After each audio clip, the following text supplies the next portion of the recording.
Okay, today we're going to learn how to multiply decimals using money. So at the top of your page, you're going to put multiplying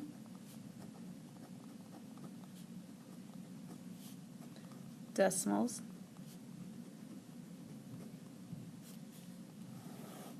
And the method we're going to be using is money.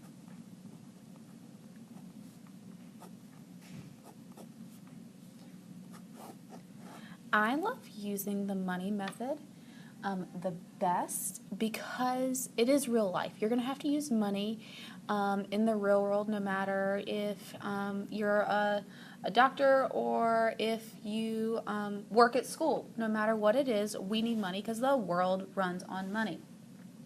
So you can use this for any problem, really, to model, because what we're really doing is we're just representing with money. So say for example,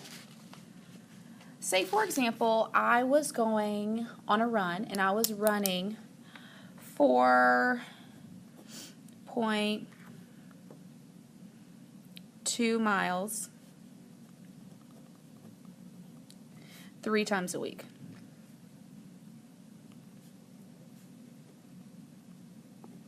Now, we're talking about miles here. Money has nothing to do with money. Money has nothing to do with miles, excuse me. So what we're going to do is we're going to act like we're talking about money, and then we'll just flip it out at the end, because really, as long as we understand what we're representing, it will work, just like with base 10s or number lines. We can represent miles with number lines, base 10s, or grids. So money's just a little bit easier to understand. So I'll show you.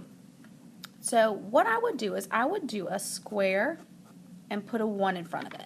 A square with a 1 in front of it means it is $1. So I'm going to do $2, $3, $4. Now if you want to get fancy and you want to do $2 bills, because there are such a thing, you can.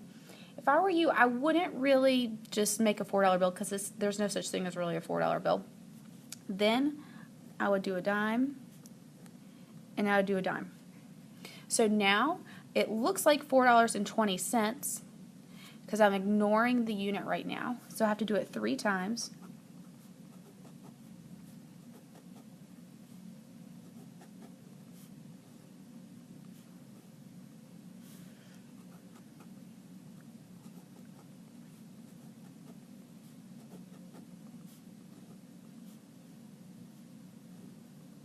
Okay, so now I've done 4 and 2/10 3 times.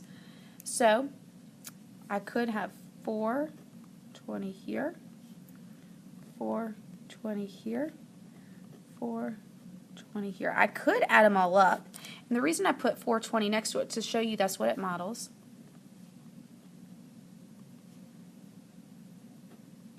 So when I calculate all this, I should get $12.60. Let's see.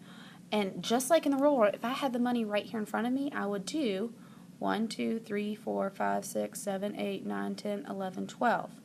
If you want to kind of, oh, this is a new pin. I forgot to take the point off. If I wanted, could box that in and make that a $10 bill.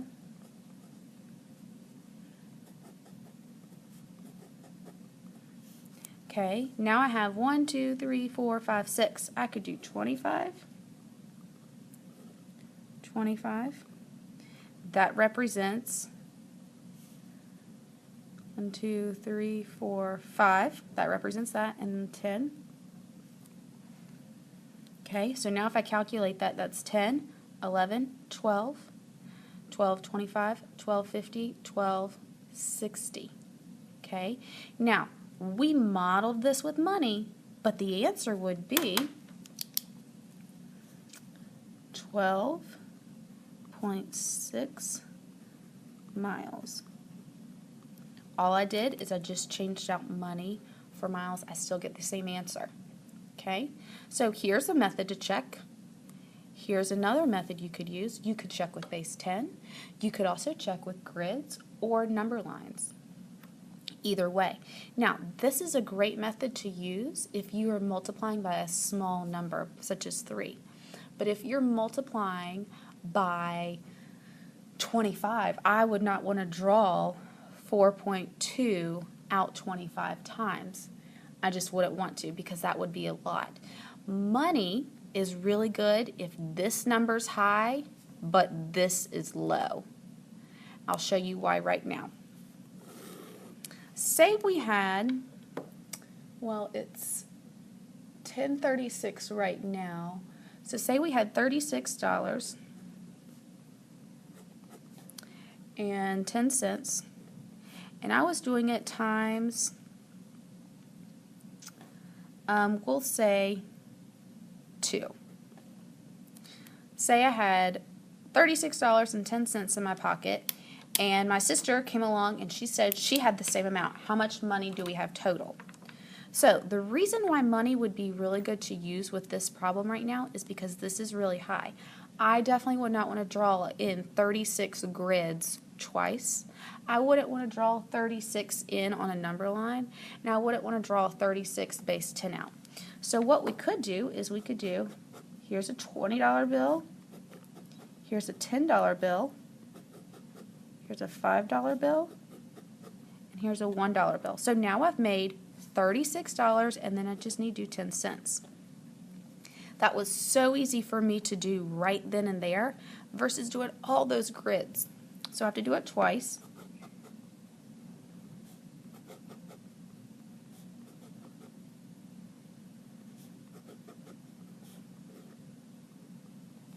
Now, because I've done it twice, I'm going to multiply, or I'm going to add it up.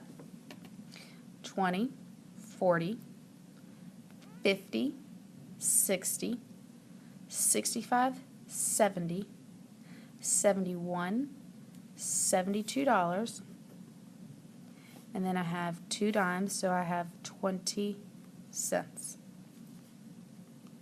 So the grand total between my sister and me, I.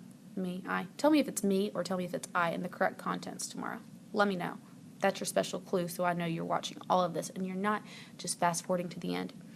So this is one method we could do, or what we could do is 36, 10 plus 36, 10, and add it together. When we add decimals, we bring it down, and that's what I got. So if you were doing this on a test, you would easily get a 4 for this because you've done it one method here, and then you've done another method here. So this is how to do money on for multiplying decimals. This is my favorite method to do because it's so easy. We can draw it out, and in school we can stamp it out. I'm sure some of you are thinking, well, I can just put it on a card and I don't have to worry about it.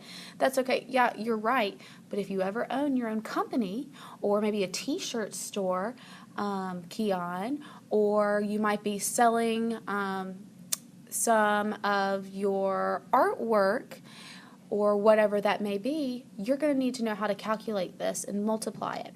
Okay? So come back with any questions and let me know if I should have said me or I.